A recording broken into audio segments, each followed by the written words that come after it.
Hi everybody, and welcome to this first glimpse at the gameplay of Dune Awakening. I'm really excited to welcome you into our world, but I want to point out a couple of things. First of all, this is a beta. It's beta footage, so you'll see bugs and you'll see things that need polish still. And secondly, our tutorialization is still a work in progress. With that said, let's get into it. The start of the game, Dune Awakening, begins off-world on this large spaceship. Show yourself, child. It is here, in the presence of the Reverend Mother, that character creation begins. Now the first thing you'll do is choose your preset avatar. Some of these are heavily inspired by the Denis Villeneuve movies. Once you've chosen a base visual look, you can then move into the depths of character creation and make choices about how your character feels, both in terms of age, but also a plethora of physical attributes. Our goal in giving players access to a detailed character creator is to really allow them to create the avatar that lets them fulfill their fantasy of living out their dreams on Arrakis.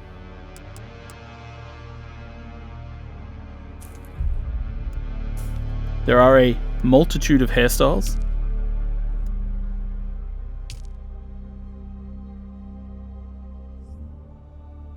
and other things such as tattoos for players to choose from. You can even choose different styles of lipstick and eyeshadow.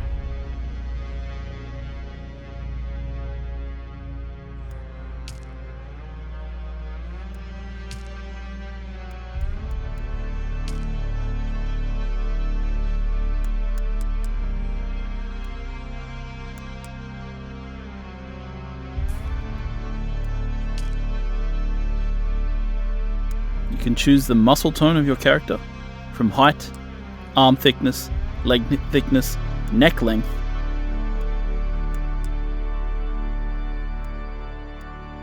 Once you finish your character, you choose your name and enter the world. And once you've customized the avatar that you want to play in the game, Have they told you well, then we what move I into the am? second phase of character creation. Then I will sift your words for lies. Let's begin. Where were you born? The second phase of character creation A world of is where water. you, as a person who may or may not know Atreides. anything about Dune, get to make choices about who you were before the game starts. Where you come from, Bad advice. what caste you belong make a to bad in the Dune deal. universe, and of be course, close to perhaps power most is to importantly, walk the who your nice mentor age. was. Who was your mentor? Your mentor determines your starting set of skills when you enter the game. You must have been very young. The mind must be prepared, or the training does not take. The test is almost complete. Have you spoken truth? Come here. Kneel. Put your hand in the box.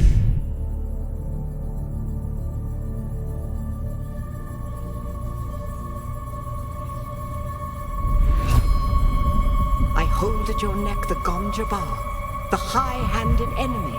Don't pull away or you will die. Great plots are afoot in the Imperium, and the currents of intrigue run deeply. Arrakis is the key, and the Fremen are missing. You will go to Arrakis as our agent, prisoner. You have one task. Find the Fremen. Wake the sleeper. You will know when it is done.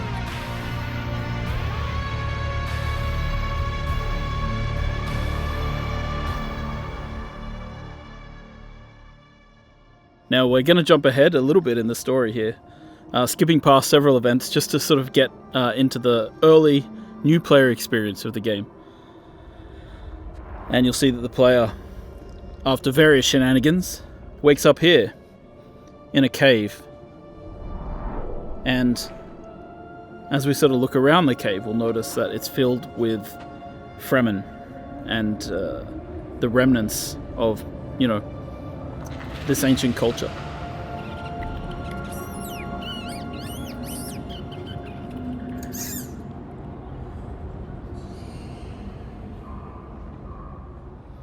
So now as the player takes their first steps in the world, they're really here amongst the dead.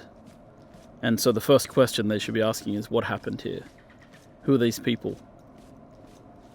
And, you know, this is just a place where we give players a little bit of time to adjust their settings, get a feel for the movement keys, and then move forward into the cave. And they'll stumble upon their first major interaction point, which is the Frem Kit. The Frem Kit in our game serves as both a backpack for the player, of course, but also really a guide. The Fremen used to pack these with interesting objects that they could use to survive in the desert, and it's no different from the player. So here they begin their first crafting experience, crafting a small scrap knife out of metal that was in the Frem Kit.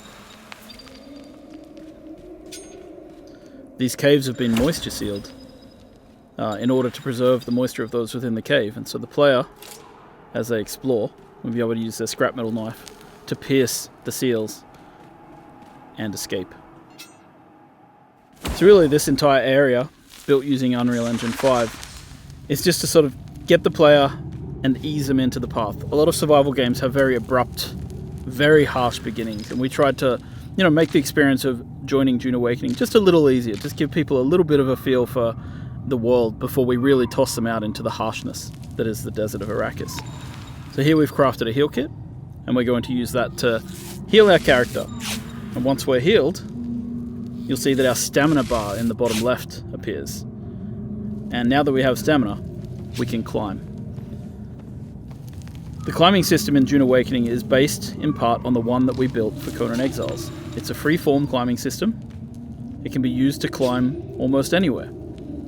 And as you'll see later, the new technology available in Dune Awakening, such as suspensor belts, allows us to do even more interesting things with traversal.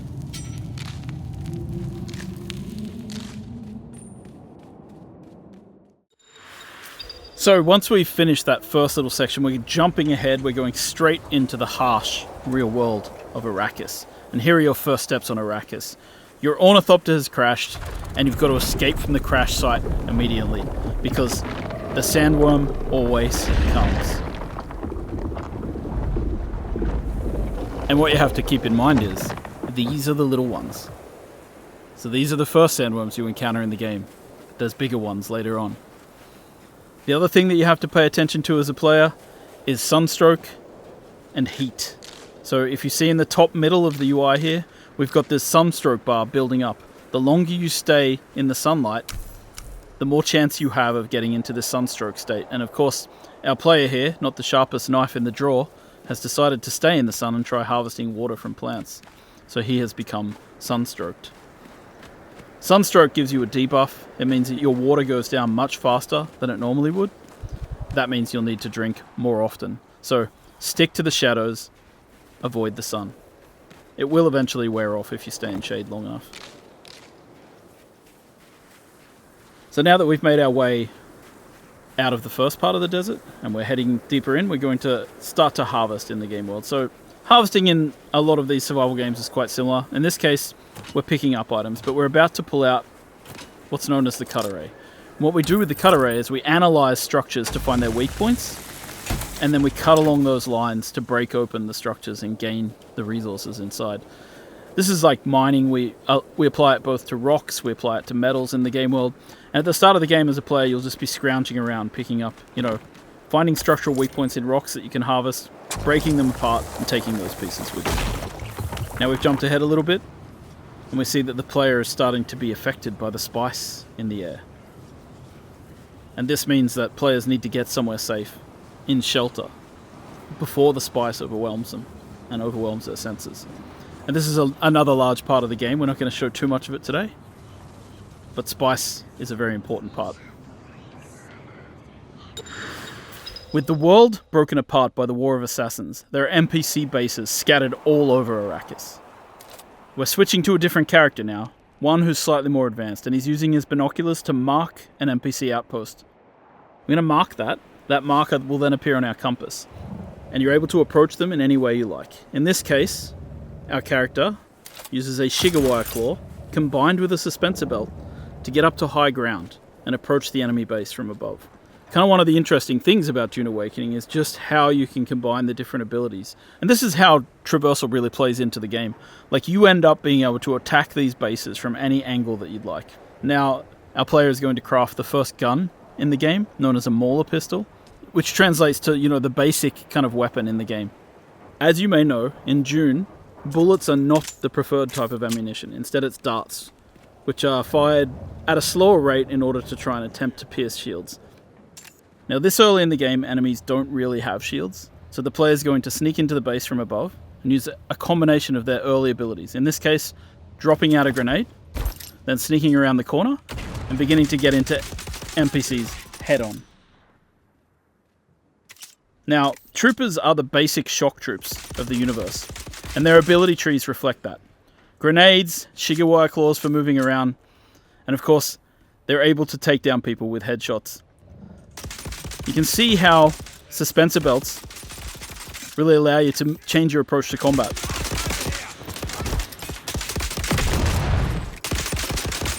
Dune Awakening is at heart a third-person shooter with melee and abilities. And it's the combination of melee, abilities, and range shooting that creates what we call combined arms in the game. Now, we've taken a fair bit of damage in this battle, so we're going to stop for a second to heal ourselves up with a bandage. Bandages heal over time, so you can't just heal yourself to 100%. You have to actually get into safety, get behind cover before you start using them. Now we're going to quickly switch to a slightly different character to show off more of the melee that we have in the game, because you're about to see that when a character gets in close, it's melee time. This character has Swordmaster abilities. First of all, the knee charge, which is about getting in close to do damage in combat, and then quickly setting up to a riposte, which allows you to parry and return massive amounts of damage to your enemy. Of course, later in the game, when enemies have shields, melee is a much more emphasized style of combat. And you see that when a player is not really equipped to handle ranged characters, they have to fall back on their abilities to get in close. Now, we've switched again. Now we're going to switch to a set of Mentat abilities. One of these abilities is known as Battlefield Calculation. Using Battlefield Calculation, the Mentat is able to calculate from anybody that they see what they're carrying and what they're wearing. I don't like the sound of that. Now we've dropped out our Hunter Seeker, and we're using our Hunter Seeker ability to take down enemies in the world really quickly. You hear that? Now obviously when you're playing with a friend, you want to combine your abilities and work together.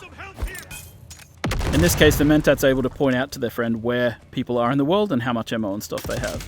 And you'll see that when enemies go down sometimes, they go into a down but not out state. It's up to you whether you execute them or continue to fight.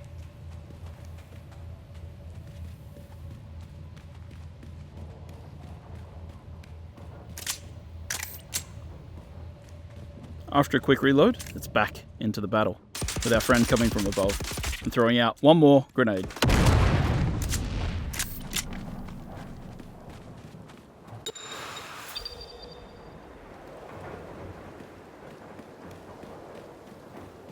And once you've defeated your enemies in battle, sometimes you just gotta take their blood.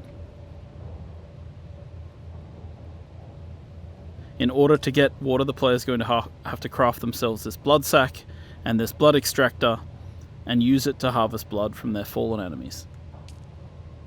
Now, in our game, it's not always a good thing to just take blood from people. It's potentially bad and can only be used for certain things. Once you've extracted the blood, you can then of course drink it. As you'll see here, the player takes a big sip from their blood bag. But when they do that, it causes a debuff because the blood is not exactly pure, and drinking blood for water is not exactly a one-to-one scenario. So you'll see that our health bar got shorter while our water bar went up. And so being a blood drinker is not always looked upon in the right way. Of course, once you've played the game for a little while, you'll start wanting to build your own base. And the first part of that is placing down what we call a sub-fief console. A sub-fief console allows you to claim a small part of Arrakis as your own, but it does in turn mean that you'll start to owe taxes to the Emperor. So here we are with our building system. And you can see that we have two types of building here. We have the holograms, which show in the beginning. I call them solido projections internally. And we have the way that you fill in, which is by holding down the mouse button in this case. So the cool thing about this is it allows us to have this cooperative building system. So you'll see that one player places out the solido projections and the other player fills them in with the materials from their inventory. This is just a way that lets people play together and build together in an interesting and exciting way. We've seen through our experience with Conan Exiles that some people just love to build in these games. So we've created a system called the Blueprint Building System that allows players to save a copy of their base as one of these giant holographics. Then they can take them out into the world and place them out wherever they like and then rebuild. And we have another system in the game which allows you to take these, big architectural designs of your buildings and sell them to other players on the exchange. And once again, this is a way to quickly move your base around the world. If you've got a design you like, you don't have to, throw it out immediately. And it allows you to create these interesting masterpieces. It also, as you can see here, allows you to, if you're not artistically minded and you don't like building big bases, you can buy them from other players. Once you finish crafting a base, you want to fill it with all kinds of machines, fabricators, and refineries. And of course, harkening back to the blood extraction we just did, we've got the blood purifier. So what we want to do is take the blood from our blood sac and deposit it into the blood purifier, and over time it will refine into lovely fresh water, which can then extract into our litogens and carry with us out into the desert. While there's many varieties of fabricators that you can use to craft things in the game, one of the most exciting things is crafting yourself a vehicle. So we're opening the technology menu, and from here we're able to purchase the design for a sandbike. A sandbike is one of the early vehicles available to players in the game, and you can kit it out with different types of modules, including an extra seat, which allows you to bring your friends with you. So in this menu you can see we're fabricating ourselves a sandbike, and all the different parts of the sandbike have to be fabricated individually. So the player is going into the menu here, they're crafting different things which will make up their sandbike, and as you can see it prints out in this kind of 3D printer type way where all the materials are turned into these particles which then come together to form the different pieces of the sandbike. And you can see it's sort of all happening in the background here. And if we go out into the world view, you can actually see the pieces forming up inside the fabricator. So a base with lots of these fabricators going is actually pretty cool and pretty busy. Once we've done, we jump back in, we pull things out of the queue, chuck them into our inventory, and then we use the welding tool to place out vehicle pieces. Now again, this is a cooperative activity. We've thought about multiplayer, so any other player could be working with you to place modules and pieces of this bike. And so we're going to assemble this bike, but of course when you work on larger vehicles and your friends are with you, you'll be able to work together to craft big things like transport ornithopters or sand crawlers. And so we're going to add the body to this, and we're going to add an extra seat just in case we want to bring our friend with us out into the world. Once the bike's been assembled and fueled up, you jump on and you can head out to explore the greater areas of Arrakis.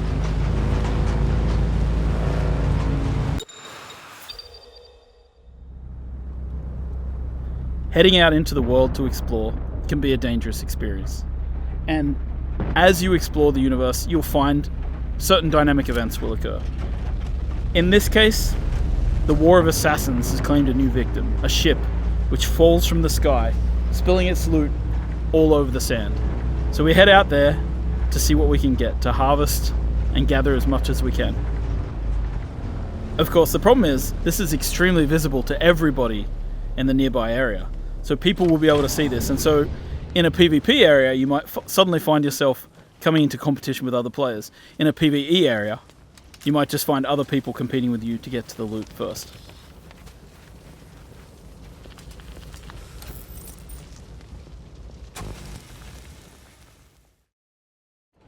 And of course, at night time there are different kinds of threats, because while the heat of the day is dangerous, at night the Sardaukar patrol this area of the desert with huge spotlights, searching for players. Now this player is over here, harvesting dew with a dew reaper, sucking the water off the surface of these plants. And they've been captured and seen by the Sardaukar. And the Sardaukar send down troops who come floating down out of the sky to attack and destroy the players.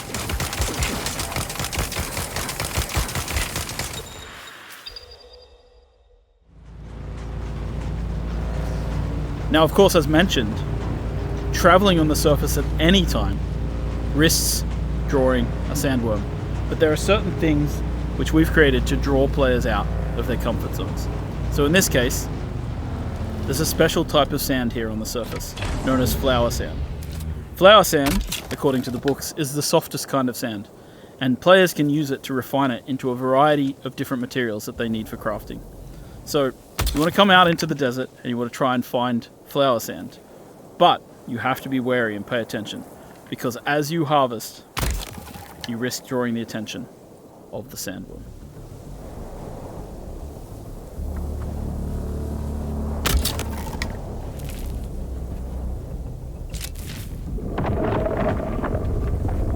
We've awoken the beast. The sandworm is coming. We spent too much time out here and it's coming to get us. Now you can see in the middle of the screen the indicator showing us that the sandworm is angry and it's coming after us. And our only option now is to get back to rocky ground or the sandworm's going to take us. I don't know how those guys survived that, but somehow they managed to get to the safety of the rock island.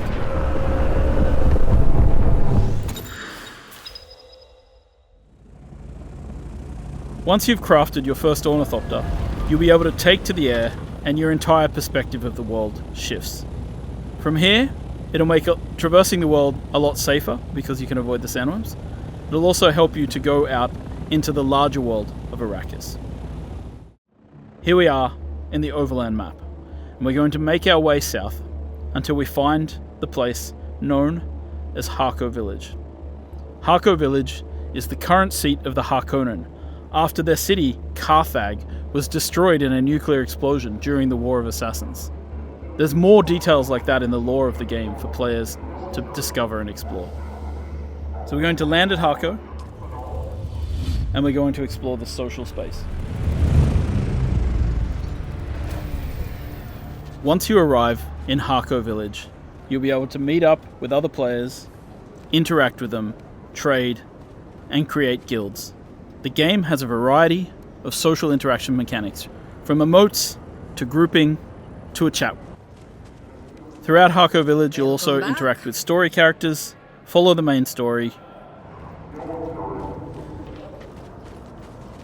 You'll be able to meet vendors who will sell you exotic items. They let you live. That is interesting. You'll be able to get a feel for how the factions are viewed in the world, and of course, you'll be able to swear allegiance to one of the major factions, the Harkonnen or the Atreides. Swear your guild's allegiance and begin to take part in the politics of the Imperium.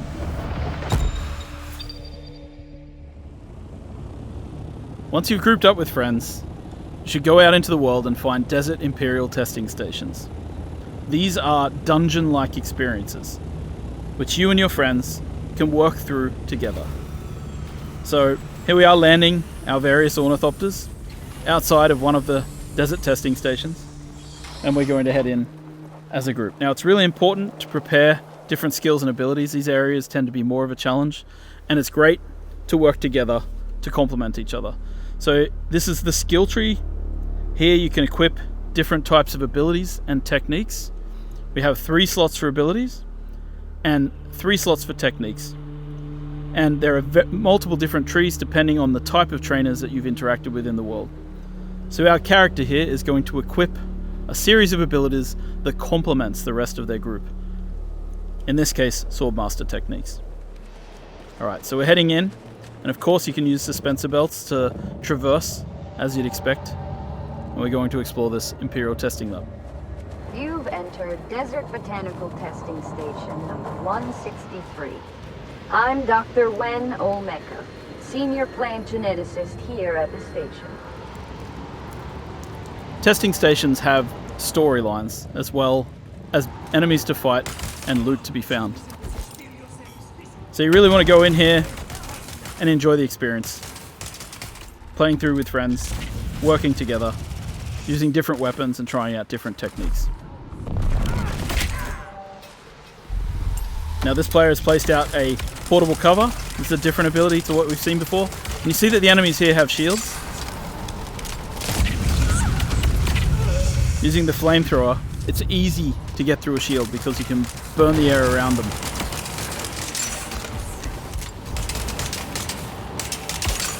And of course our characters are a little higher level than they were in the start of this video. So you're able to see that, yeah, we can take people down a little more easily. And of course when you get to the end of these areas you find these really cool loot chests. And in these loot chests you find specialized components that are used for crafting exotic weapons and items. The end game of Dune Awakening takes place in the deep desert. Giant spice blows will happen, drawing players from all around to try and harvest the spice as quickly as possible. You want to get there first, and you want to try and take as much spice as you can before an enemy guild shows up to try and take it away from you.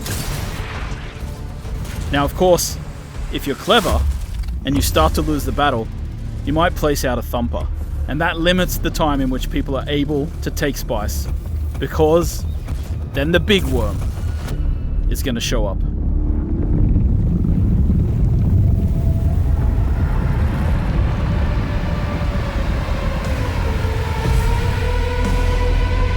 I hope you've enjoyed this brief glimpse at the gameplay of Dune Awakening, and we're really excited to have you join us when the game releases.